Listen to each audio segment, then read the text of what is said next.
అందరికీ నమస్కారం. దివ్య సంపద రామ్తా, దివ్య విజ్ఞానం, దివ్య సంపద వివి రమణ. నిన్నటి తరగతిలో మనము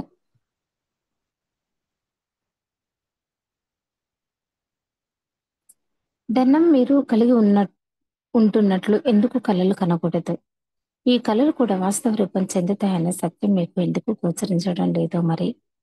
అవును, మీ కలలన్నీ ధన సంపదన కోసమేనా?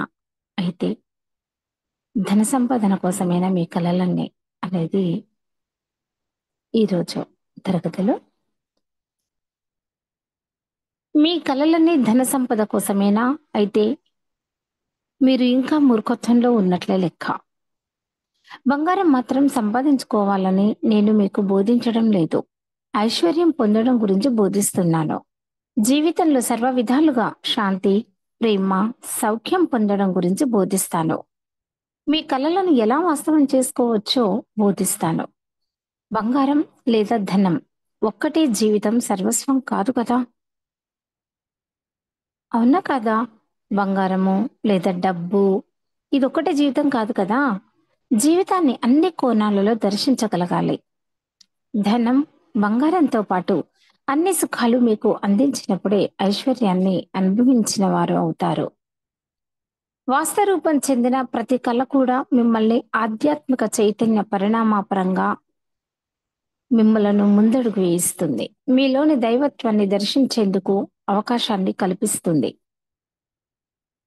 మీలోని ఆత్మశక్తి మీ సంకల్పం, లక్ష్యం మరి కలల ద్వారా బాహ్యంగా జీవితానుభవంగా ప్రత్యక్షమవుతుంది. మీలోని ఆత్మశక్తే కదా మీ జీవితంలో అన్నింటినీ సృష్టిస్తున్నది. మీలోని ఆత్మశక్తిని దేవుని రాజ్యం అని పిలవవచ్చు. ఈ వర్తమానంలో మీ జీవితంలో చోటు చేసుకున్న జీవితానుభవాలు ఎవరి చేత సృష్టించబడుతున్నాయి? మీలోని దేవుని రాజ్యం చేత. జీవితంలో దేనినైనా సృష్టించుకోగలను అనే దృ దృక్పథం అలవడాలి కదా. అదే కదా మీకు జీవితంలో నేను దేన్నైనా సాధించగలను, ఏదైనా సృష్టించగలను అనేటటువంటి ఒక గట్టి నమ్మకం, ఆత్మవిశ్వాసం మీలో ఉండాలి. మిమ్మల్ని శాసిస్తున్న ఆ రాజకీయ నాయకులు, మత గురువులు ధన సంపాదన కోసం ఎందుకు ప్రాకులాడుతున్నారో తెలుసా? అధికారం కోసం. అధికారం ద్వారా వాళ్ళ అహాన్ని సంతృప్తి పరుచుకోవడం కోసం. వారు మీలోని దైవత్వాన్ని కించపరుస్తున్నారు. మీరే దైవాలని మీరు గుర్తించగలిగినప్పుడు వాళ్ళు మిమ్మల్ని శాసించలేరు. వాళ్లకు ఆ దృక్పథం ఎందుకు కలిగింది? అధికారం ఉంటే ఏదైనా సాధించవచ్చనే తలంపు. వాళ్ళ అహాన్ని తృప్తిపరచుకోవడం కోసం. వాళ్ళేమి మీరు పూజింపదగ్గ దేవుళ్ళు కారు. అందరూ దేవుళ్ళే. మీ మాదిరిగానే వారు కూడా అధికారం కావాలని, ఇతరులను శాసించాలని కలలు కన్నారు. ఆ దృక్పథం వల్ల వాళ్ళు అలా తయారయ్యారు అంతే. ఈ భూమి మీద మానవ జాతి అసంతృప్తితో, రోగాలతో, నెరవేరని కోరికలతో, వాస్తవ రూపం చెందని కలలతో ఎందుకు జీవించవలసి వస్తుంది? మనిషి స్వేచ్ఛగా, ఆనందంగా జీవించలేడా? ఇక్కడ మనిషి జన్మ తీసుకున్నది స్వేచ్ఛగా, ఆనందంగా జీవించడానికి. ఆధ్యాత్మిక అంటే అజ్ఞానం వల్ల దుఃఖంతో అంటే స్వేచ్ఛ, ఆనందాన్ని కోల్పోయి జీవించాల్సి వస్తుంది. మనిషి కర్మలను ఆచరించడానికే వచ్చాడు. ప్రతి కర్మ కూడా ఒక ఛాలెంజ్ వంటిది. కర్మలను ఆచరించడం కూడా దుఃఖం అనుకుంటే ఎలా? కర్మలను ఆచరిస్తున్నప్పుడు తద్వారా ఆధ్యాత్మిక జ్ఞానం విస్తరిస్తున్నప్పుడు కర్మలను సమస్యలుగా చిత్రించుకుని దుఃఖంగా భావిస్తున్నారు. కర్మలను మీరు ఎంచుకుంటున్నారే కానీ బాహ్య శక్తులేవి వాటిని మీకు ఎంపిక చేసి పెట్టడం లేదు. నేను మంచి ఉద్యోగం చేసుకుంటున్నాను, నన్నెవరు కంట్రోల్ చేయడం లేదు. మంచి చదివా అని అనుకుంటుంటూ ఉంటారు మీరు. కానీ ఈ దృక్పథం జీవితానికి సరైన రక్షణను ఇవ్వదు. సంపూర్ణమైన రక్షణ అనేది అంతర్శక్తి నుండి వస్తుంది. అంతర్శక్తి రక్షణతోనే మీరు స్వేచ్ఛగా, ఆనందంగా జీవించగలుగుతారు.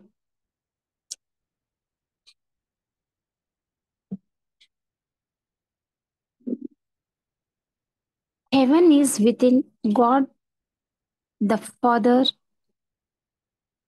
the all consuming light is within you. You are that presence, that power, that beauty. దేవుని రాజ్యం మరి దేవుడు మీలోనే ఉన్నాయి. ఈ విశ్వమంతా ఆవరించబడిన కాంతి మీలోనూ ఉంది. బ్రహ్మ తేజస్సు మీలోనే ఇమిడి ఉంది.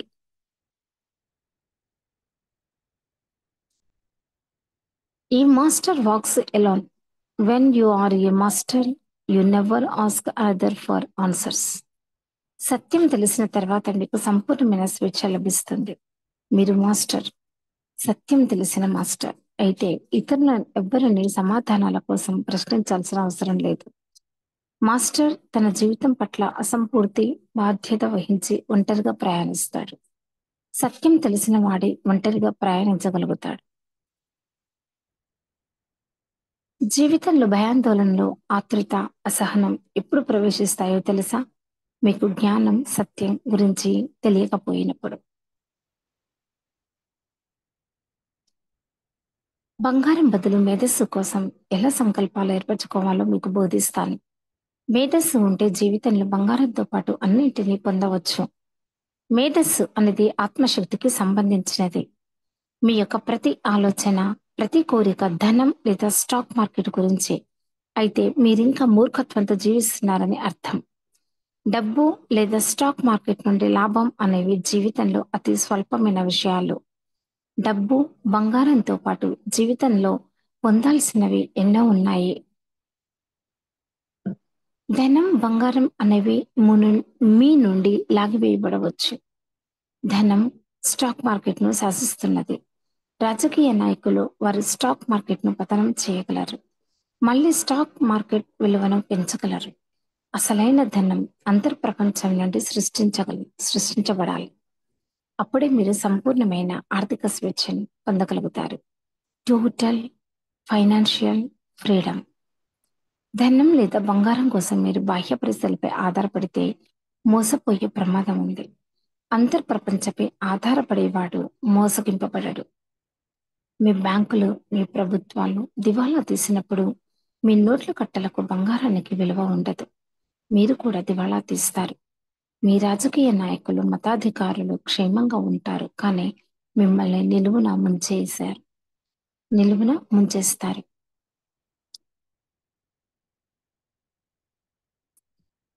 నేను మీకు విద్యను బోధిస్తాను. ఆ విద్య ద్వారా శాశ్వతమైన ధన సంపదను ఎలా వాస్తవ రూపం చెందించుకోవాలో బోధిస్తాను. కాగితాలతో తయారు చేయబడిన ఆ రూపాయలు, డాలర్లు బ్యాంకుల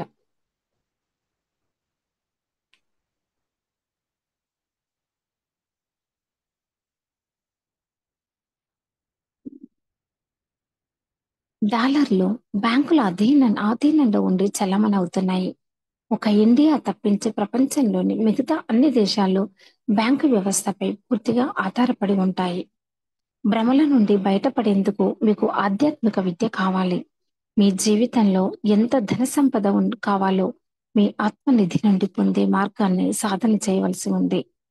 ఒక ధనికుడు తన రాజభవనాన్ని కౌగిలించుకుంటూ శాశ్వతంగా జీవించలేడు. అలాగే ఒక నిరుపేద రాజభవనాన్ని తలుచుకుంటూ శాశ్వతంగా జీవించలేడు.